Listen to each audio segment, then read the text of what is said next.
So hello everyone, welcome back to another video. আজকে কথা বলবো মূলত একটা বিষয় নিয়ে, সেটা হচ্ছে যে বাংলা ছবি যখনই অন্যান্য ফেস্টিভ্যালের টাইমে আসে, সেই সময় অডিয়েন্সের মানে এই যে অন্য ভাষা বা অন্য স্টেটের সিনেমার প্রতি এই যে বেশি প্রাধান্যতা দেওয়া, এই বিষয়টার কারণটা কি, এটাও আমাদের কিন্তু কিন্তু একটু বোঝা উচিত। দেখো, আমি সবসময় একটা জিনিস মনে করি যে ভাষার থেকে যেটা বেশি ম্যাটার করে সেটা হচ্ছে যে সেই সিনেমাটা কতটা যোগ্য।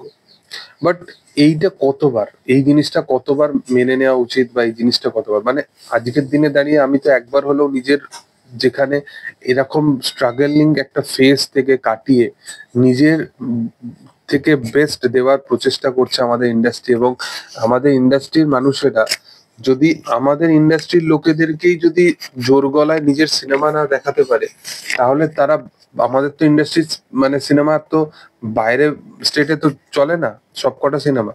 তো আমাদের এখানকার সিনেমা, আমাদের এখানকার বাংলা ভাষার সিনেমা যদি বাংলার লোকেদেরকেই যদি বেশি করে না দেখাতে পারে, তাহলে দেখাবেটা কাকে? তার সিনেমা বানানোর উদ্দেশ্যটা আসলে তো পুরোপুরি চেঞ্জেসই হয়ে যায় না। আজকের দিনে দাঁড়িয়ে 15ই আগস্টের সময় করে বাংলা থেকে একটা সিনেমা রিলিজ করছে, যার নাম হচ্ছে ধূমকেতু, এবং অন্যদিকে ওয়ার পার্ট 2 এবং কুলি আছে। ওয়ার 2 মোটামুটি বেশি থেকে বেশি স্ক্রিনিং মানে সমস্ত কিছু ক্যাপচার করার চেষ্টা করছে, এটা আমরা সকলেই জানতাম আগে থেকে যে এই প্রবলেমটা হবে।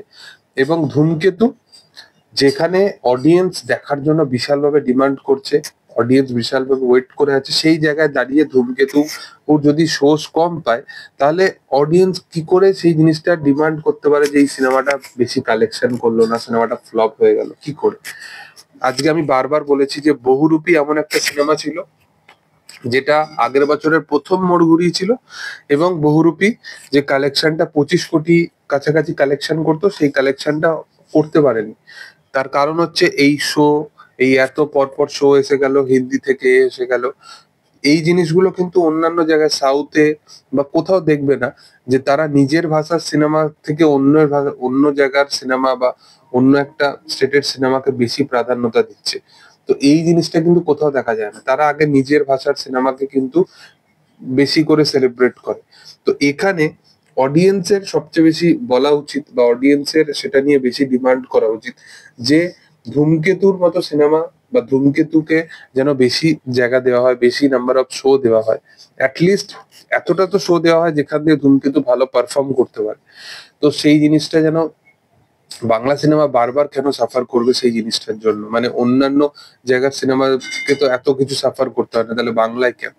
আজকের দিনে দাঁড়িয়ে পুষ্পা 2, জওয়ান, পাঠান সব এখানে এসে ভালো ভালো কালেকশন করে যাচ্ছে, সবকটা ইন্ডিভিজুয়াল এখানকার ওয়েস্ট বেঙ্গল স্টেট থেকে যে বক্স অফিস কালেকশনটা উঠে আসছে, প্রায় 40 কোটির কাছাকাছি জওয়ান কালেকশন করেছিল এখানে, পুষ্পা 2 প্রায় 40 কোটির কাছাকাছি কালেকশন করেছিল। তো আমাদের এখানকার বক্স অফিসে পোটেনশিয়াল আছে, এটা আমরা জানি, বাট সিনেমাগুলো সেইভাবে পারফর্ম করতে পারছে না। তার পিছনে বড় কারণও তো এটাকেও মানুষ কনসিডার করে না। তো যাই হোক, আমার মনে হয় যে ধূমকেতুকে প্রপার ভাবে যেন রিলিজ পায় সেই দিকে মানে ঠেলে দেওয়া উচিত অডিয়েন্সেরই। দেখার যে সেটা কি হয় কামিং দিনে।